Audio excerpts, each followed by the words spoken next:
Assalamualaikum warahmatullahi wabarakatuh.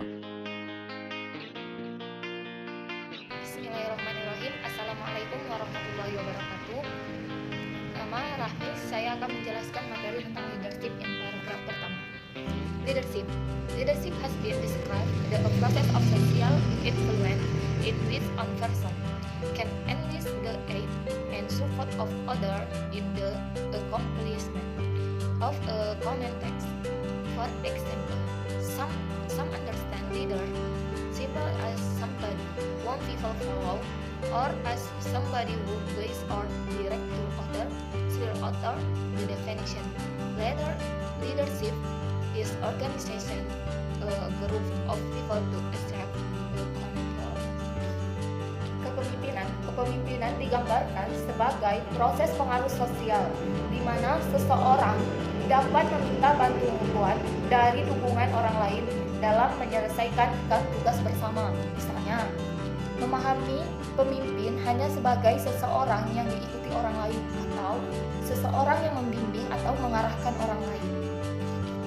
Sekelompok lain mendefinisikan kepemimpinan yaitu mengorganisasikan sekelompok orang untuk mencapai satu tujuan, yaitu tujuan bersama. Next.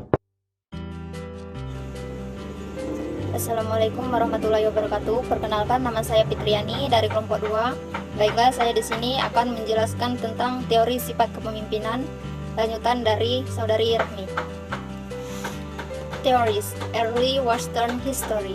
The search for the characteristic or the traits of the leaders has been ongoing for the centuries.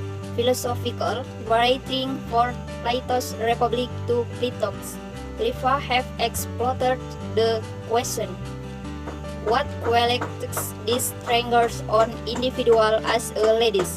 Underlying this search was a awareness of the importance of leadership and the assumptions the leadership is rooted in the characteristic that second individual possesses. This idea that leadership is based on individual attributes is known as the trait theory of leadership. Sejarah awal Barat. Pencarian untuk karakteristik atau ciri-ciri pemimpin telah berlangsung secara berabad-abad. Tulisan-tulisan filosofi dari Republik Plato atau hingga kehidupan Plutarchus, hingga mengeksplorasi pertanyaan kualitas apa yang membedakan seorang individu sebagai seorang pemimpin. Yang mendasari pencarian ini adalah pengakuan awal akan pentingnya kepemimpinan dari asumsi bahwa kepemimpinan berakar pada karakteristik yang dimiliki individu tertentu. Ide bahwa kepemimpinan didasarkan pada atribut individu yang dikenal sebagai teori sifat kepemimpinan. Assalamualaikum warahmatullahi wabarakatuh. Baiklah, saya dari kelompok 5. Saya akan melanjutkan penjelasan dari Fitriani. Bismillahirrahmanirrahim. The theory was expressed in this number work currently most not bad. The writing Thomas Shirley and the Francis Galton was work have promoted the chest of present in house and have worship Shirley in defeat the talent skill and touch of Beautiful men after showing the date number of Swinnick equal to broad as well and not bell works land great in the super for the nation that landship is brought in. Dari sifat eksplorasi panjang lebar dalam sejumlah karya pada abad ke-19. Yang paling menonjol adalah tulisan Thomas Shirley dan Francis Galton yang karyanya telah mendorong penelitian selama puluhan tahun dalam pahlawan dan penyembahan pahlawan 1841. Chelsea mengidentifikasi bakat, keterampilan dan karakteristik fisik pria yang naik ke tampuk kekuasaan dalam Galton and Hereditary Genius 1869. Dia memeriksa kualitas kepemimpinan dalam keluarga orang-orang yang berkuasa setelah menunjukkan bahwa jumlah kerabat terkemuka menurun ketika pindah dari kerabat tingkat pertama ke tingkat kedua.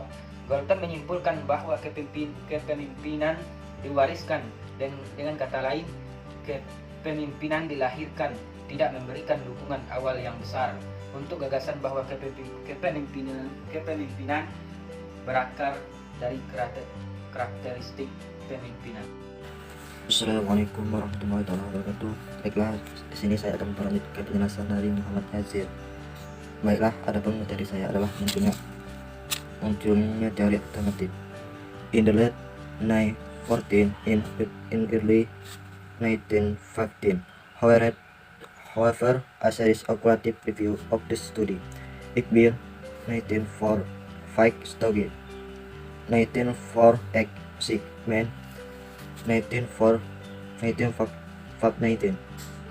providing researcher to take study different view of the living for cabin leadership.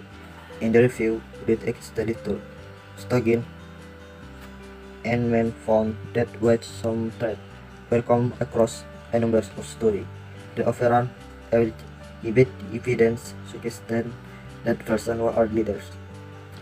In one situation minor Quebec leader in the student. Akhir 1940 dan awal 1950-an, bagaimanapun serangkaian tinjauan kualitatif studi ini, misalnya Bir 1945, Stogin 1948, Namen 1999, mendorong para peneliti untuk mengambil pandangan yang sangat berbeda dan kekuatan pendorong di belakang kepemimpinan. Dalam meninjau literatur yang ada, Stogit dan Mann menemukan bahwa sementara ciri cium sejumlah penelitian bukti keseluruhan menunjukkan bahwa orang yang menjadi pemimpin dalam satu situasi. Mufliha akan melanjutkan penjelasan yang telah disampaikan oleh rekan saya sebelumnya. Subsequently, leadership was no longer characterized as an enduring individual's right. A situation, a process posited that individuals can be effective in certain situation, but not others. The focus then shift the way from the rights of leaders to investigation of the leaders' behaviors were effective. This approach dominated much of the leadership and research for the next decades. Yang artinya bahwasanya kepemimpinan tidak lagi dicirikan pada sifat individu yang bertahan lama, karena pendekatan situasional atau dilihat dari teori alternatif menyatakan bahwa individu dapat menjadi efektif dalam situasi tertentu, tetapi tidak pada orang lain. Fokusnya kemudian bergeser dari pemimpin ke penyelidikan perilaku pemimpin yang efektif. Pendekatan ini mendominasi banyak teori dari penelitian selama beberapa dekade berikutnya. Thank you. Wassalamualaikum warahmatullahi wabarakatuh.